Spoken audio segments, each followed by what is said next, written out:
नमस्कार दोस्तों, आपका बहुत बहुत स्वागत है एक कदम अध्यात्म की ओर में। आंध्र प्रदेश के राजमपेट इलाके में एक संत थे जिन्हें संत कनप्पा के नाम से जाना जाता है। इनका असली नाम थिन्ना था।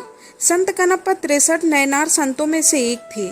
नयनार संत उन्हें कहते हैं जो शिव के उपासक होते हैं। वहीं जो विष्णु के उपासक होते हैं उन्हें अलवार संत कहा जाता है।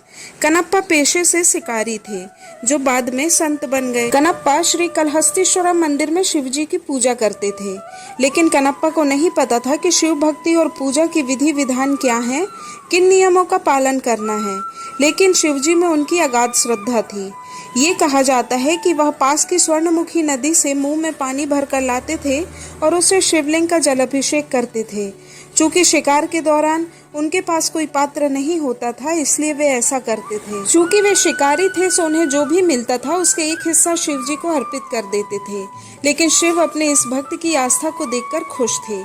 उनको पता था कि इसे पूजा करनी नहीं आती है, ना मंत्र पता है, ना किसी तरह के विधि विधान जानता है, लेकिन फिर भी यह शिव जी की पूजा करता है।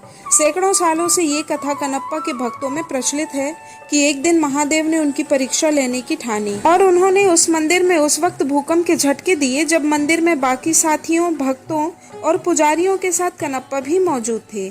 जैसे ही भूकंप के झटके आए, लगा कि मानो मंदिर की छत गिरने वाली है, तो डर के मारे सभी भाग गए, लेकिन सिर्फ कनप्पा ही वहां रह गए। कनप्पा शिव जी से बहुत अधिक प्रेम करते थे। उन्होंने अपने शरीर से शिवलिंग को पूरी तरह से ढक लिया, जिससे कोई पत्थर अगर गिरे तो शिवलिंग के ऊपर ना गिरे, बल्कि उनके खुद के ऊपर गिरे। इससे शिवलिंग पूरी तरह से सुरक्षित रह जाएगा। शिवलिंग पर 3 आंखें बनी हुई थीं। जैसे ही भूकंप के झटके थोड़ा थमे, कनप्पा ने देखा कि शिवलिंग पर बनी एक आंख से रक्त और आंसू एक साथ निकल रहे हैं।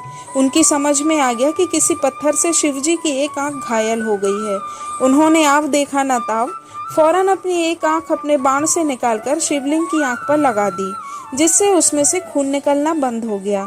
लेकिन थोड़ी देर बाद ही शिवलिंग की दूसरी आंख से रक्त और आंसुओं को निकलना शुरू हो गया। तब कनप्पा ने अपना एक हाथ शिवलिंग की आंख के ऊपर रख दिया, जिससे उससे खून निकलना बंद हो जाए, और दूसरे हाथ से अपनी दूसरी आंख निकालने लगे। लेकिन वे एक हाथ से अपनी आंख नहीं निकाल पा रहे थे। ऐसे में उन्हें एक उपाय सूझा। उन्होंने फौरन अपना एक पैर उठाया और शिवलिंग की आंख के ऊपर रख दिया, ताकि शिवलिंग की आंख से खून बहना बंद हो जाए। और उन्होंने बाण लिया और अपनी आंख निकालने लगे, ताकि वो शिव जी की दूसरी आंख लगा सके।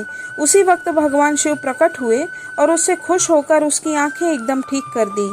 यही वो घटना थी जिसके चलते थिन्ना को एक नया नाम कनप्पा मिला। इस घटनाक्रम को कुछ संत मानते हैं कि संत कनप्पा ने दूसरी आंख निकालने के दौरान पैर का अंगूठा शिवलिंग की आंख पर इसलिए लगा दिया था ताकि वह अंधे होने के बाद शिवलिंग की आंख पर सही तरीके से अपनी आंख लगा सके, वरना अंधे होने के बाद उन्हें दिखाई नहीं देता कि वो किस जगह अपनी आंख लगा रहे हैं। भगवान अपने भक्त की सच्ची श्रद्धा और विश्वास से ही खुश हो जाते हैं।